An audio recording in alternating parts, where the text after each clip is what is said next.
Out of My Mind, Chapter 31. The air felt thick and damp, like the silence that followed the screaming and crying and sirens.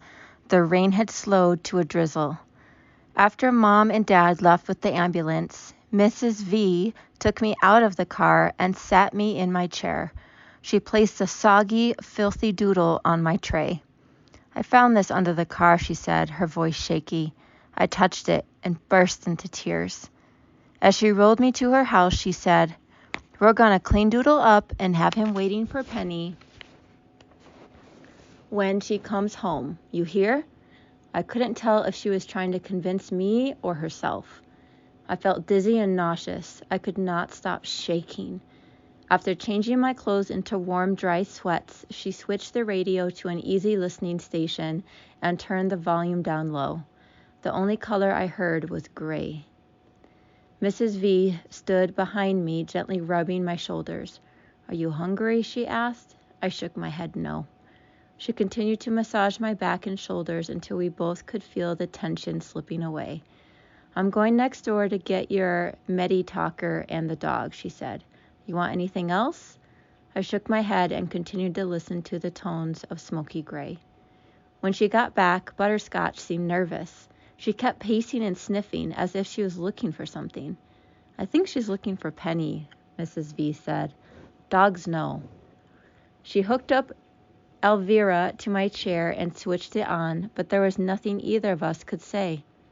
"It's not your fault, you know," she said finally. I shook my head forcefully.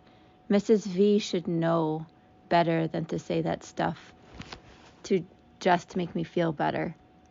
"I mean it, Melody. It's not your fault." "Yes, it is," I replied on my talker. I turned the volume up loud. Mrs. V walked around to where I could see her, leaned down until her face was just inches from my own. "You did your best to warn your mother. You should be proud of yourself." "Not proud. Not enough," I typed. "Sometimes things happen that are beyond our control, Melody. You did everything right." The guilt bubbled up then. "I was mad at Penny," I typed, slower than usual. "Penny knows you love her," she said. Tears slid down my cheeks. "Made Mom take me to school." "So what? The fact that you insisted on going to school even after what happened to you yesterday shows you are a strong person, a better person than anyone else there. I'm proud of you for that." "Don't be." "I'm sure Penny will be just fine," Mrs. V said then, but her voice said otherwise. For the first time I could remember, Mrs. V sounded unsure. "Will she die?" I had to know. "She was alive and breathing when the ambulance took her, so I'm going to believe that that's still the case. Toddlers are very resilient, you know." I had to know something else. "Her brain messed up?" I asked. I had seen enough television shows on brain trauma to know it was possible. My classmate, Jill, had been in a car accident. I couldn't bear to see Penny like that. Mrs. V answered thoughtfully and honestly. "I suppose it's possible, but I pray that's not the case." "Two broken kids," I typed. Just the idea almost made me gag. "That's not going to happen, Melody." But Mrs. V's voice wavered. I heard it. I was still for a moment, then I typed, "It should have been me." "Huh? What do you mean?" "Nobody would miss me." "Now you just stop stupid talk like that. My whole world would fall apart if something happened to you. Your parents as well." I'm not sure I believed her. I tilted my head. "Really?" I typed. "I plan to wear purple to your college graduation. Far away and very hard. Like making the quiz team? They left me. And they lost." I glanced out of her large picture window and watched the wet branches sway. How could I say it? I looked back at my talker and typed very slowly. "I want to be like other kids." "So you want to be mean and fake and thoughtless?" I looked up at her angry face and then looked away. "No, normal."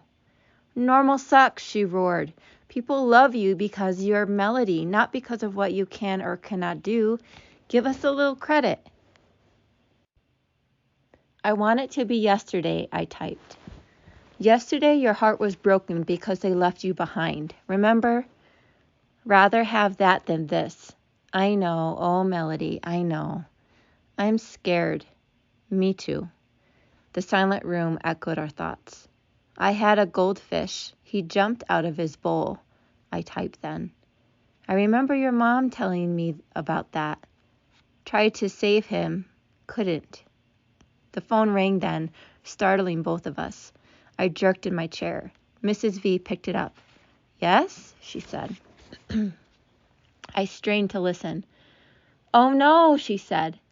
My heart dropped beneath my chair. She listened for a long time. Oh yes, she said finally. Then she burst into tears and hung up. Is Penny dead? I typed. The world was spinning. Mrs. V wiped her eyes, looked at me, and took a deep breath. She had some internal injuries, a badly broken leg, but she survived the surgery. She's gonna live. And then she cried once more. Normal doesn't suck at all.